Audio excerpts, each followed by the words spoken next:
আজিকালি অধিকাংশ লোকেই আপুনি বা মই পেটৰ সমস্যাত ভোগা হয়।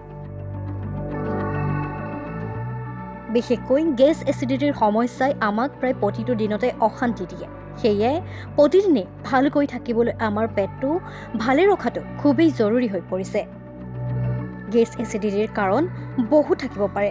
অধিক টেঙা, জ্বলা মছলাযুক্ত খাদ্য, নিশা পলমকৈ খোৱা, নিশা পলমকৈ খাদ্য গ্ৰহণ কৰা, কম পানী খোৱা, খং, দীঘলীয়া সময়ৰ বাবে এটা ঠাইতে বহি থকা আদি হৈছে ইয়াৰ অন্যতম মুখ্য কাৰণ।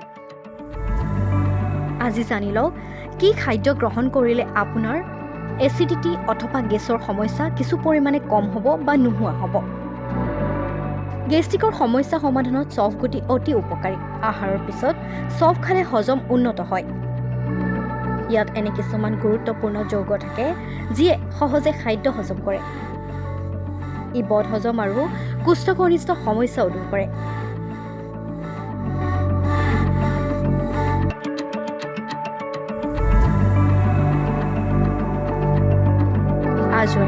আজৱাইনত থাইমল নামৰ এবিধ যৌগ থাকে যিয়ে গেষ্ট্ৰিকৰ ৰস নিঃসৰণ কৰে আৰু হজম কৰাত সহায় কৰে।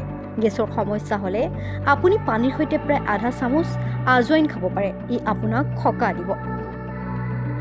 পুদিনা। যদি আপুনি গেছৰ সমস্যাৰ বাবে যথেষ্ট অসুবিধাত পৰে তেনেহ'লে পুদিনা পাতৰ চাহ খাই দিব। ই আপোনাক গেছৰ ফলত হোৱা পেটৰ বিষৰ পৰা কিছু পৰিমাণে সকাহ দিব। পুদিনাৰ চাহ তৈয়াৰ কৰিবলৈ আপুনি পুদিনা পাত পানীত উতলাই তাত 1 চামুচ মৌ মিহলি কৰি খাব পাৰে।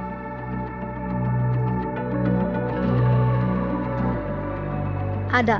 পেটত গেছ হ'লে আদা সৰু সৰুকৈ কাটি তাত নিমখ লগাই সময়ে সময়ে খাই থাকিব। এনেদৰে খালে আপুনি গেছৰ সমস্যাৰ পৰা পৰিত্ৰাণ পোৱাৰ লগতে শৰীৰটো পাতল পাতল অনুভৱ কৰিব।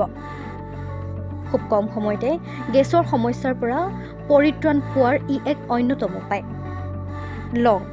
গেছৰ সমস্যা দূৰ কৰিবলৈ আপুনি লং খাব পাৰে। ইয়াক মৌৰ সৈতে খাই কোষ্ঠকনিষ্ঠৰ সমস্যাও দূৰ কৰিব পাৰি। তদুপৰি দৈনিক লং খালে পেটত গেছ জমা হ'বলৈ নিদিয়ে। হজমৰ সমস্যা চিকিৎসাৰ বাবে আপুনি লং তেলেৰে পেটটো লাহে লাহে মালিচ কৰিব পাৰে।